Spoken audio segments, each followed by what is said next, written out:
Hi everyone, I'm Aleksandra and I'm a tutor at ALPS training program. And today in this video, I would like to share my approach to the mentoring process, kickoff and structure. I will point out some aspects which I find crucial to build a relationship between the mentors and mentees, which is mutually beneficial. Hopefully, this will be helpful for mentors who are joining the ALPS mentorship scheme, as well as for leaders or managers who are working in the publishing industry. I'm into acronyms, so I do believe that they help to structure and remember new information. That's why everything I find important for a mentoring process, I put into TRUST, trust, which stands for transparency, responsibility, understanding, strengths, and tasks. And I will give you a short description of those aspects and show how it might support the mentoring process. Transparency. Transparency is all about bringing the clarity and making clear the expectations, limitations, boundaries, rules for collaboration, rules for communication, and goals. It's important at the first session to specify how mentor and mentee would like to collaborate and what they find important to make the process efficient and what they should agree upon, and that they can respect the sort of contract they come up together with. The contract doesn't need to be very formal, but it's good to keep in mind that this first session with the setting rules will be framing further collaboration. Responsibilities are important to remember to which role they are assigned.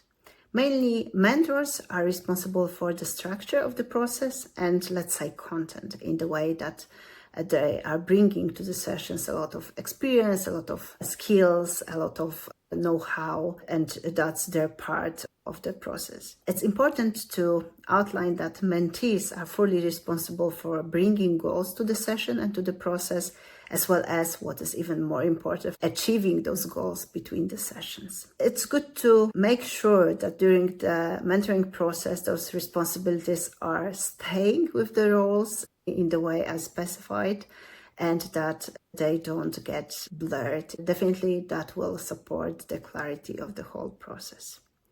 Then, understanding.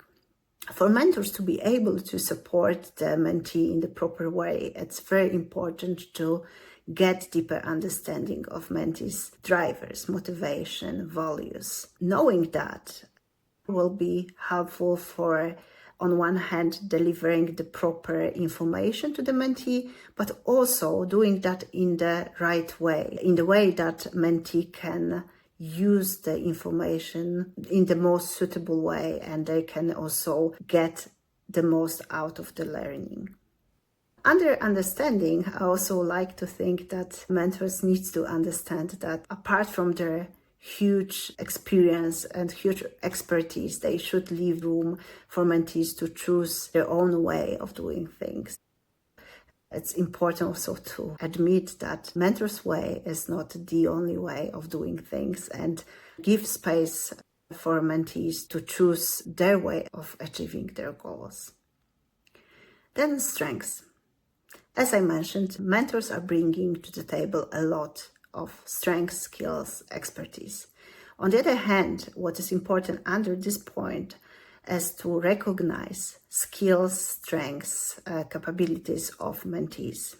It's so important to understand what are the source of strengths for them and also build upon those ones and support mentees in developing their strengths. And then the final one. Tasks are training, practice are very important component of the whole transformation and of the whole process and reaching the goals by mentees. Without the practice, they wouldn't be able to reach their goals. So whatever they learn during the sessions, they should also put in practice between those. That's why it's so important that mentors are, first of all, making sure that mentees are aware of that there will be some tasks.